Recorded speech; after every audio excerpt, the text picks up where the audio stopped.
Hello everyone, કેમ છો તમે બધા? આઈ હોપ કે તમે બધા જ મજામાં હશો. તો ચાલી રહ્યો છે શ્રાવણ મહિનો અને હું તમને આજે દર્શન કરાવવાની છું નાગેશ્વર જ્યોતિર્લિંગના. તો આપણે અહીંયા વિડીયો સ્ટાર્ટ કરીએ છીએ. સૌપ્રથમ તો તમે આ ક્લિપ જુઓ. આ રસ્તો જોઈને તમને કેવો ફીલ થાય છે જરૂરથી મને જણાવજો. નાગેશ્વર જ્યોતિર્લિંગ એ 10મા નંબરનું જ્યોતિર્લિંગ છે. દ્વારકાથી નાગેશ્વર જતાં અહીંયા તમને ઘાસના મેદાનો અને ઘણી જગ્યાએ તો આજુબાજુમાં દરિયાનું પાણી અને વચ્ચે રસ્તો જતો હોય એવા ખૂબ જ સરસ તમને દ્રશ્ય જોવા મળે છે. શિવજીનું મંદિર ભીડભાડવાળા વિસ્તારથી એકાંતમાં ખૂબ જ સરસ જગ્યાએ આવેલું છે અને અહીંયા આવતાની સાથે જ એક અદ્ભુત અનુભૂતિ થાય છે. દ્વારકાથી નાગેશ્વર જતા રસ્તામાં ખાસ કરીને ઓખા તરફના પવનયુક્ત ખેતરો, ઘાસના મેદાનો અને ક્યારેક ડુંગરોના દ્રશ્યો પણ જોવા મળે છે. તમે રસ્તામાં સ્થાનિક સ્ટોલમાંથી નારિયેળ પાણી કે ફરસાણનો સ્વાદ પણ લઈ શકો છો.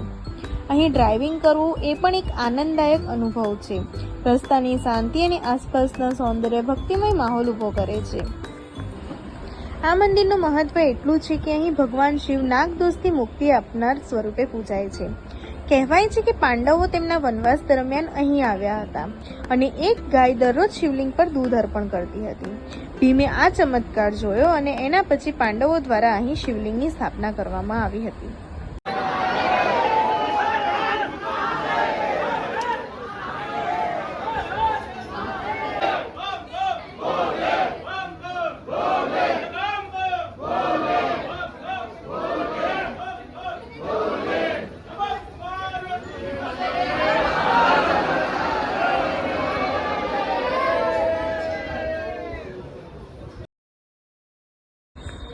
શિવપુરાણ અનુસાર દારૂકા નામના રાક્ષસે સુપ્રિયા નામના વૈશ્ય ભક્તને કેદ કર્યો હતો. જેલમાં પણ સુપ્રિયા ભગવાન શિવની ભક્તિ કરતો હતો. તેની ભક્તિથી પ્રસન્ન થઈને ભગવાન શિવ જ્યોતિર્લિંગ સ્વરૂપે પ્રગટ થયા અને દારૂકા તથા તેના સહયોગીઓનો નાશ કર્યો હતો.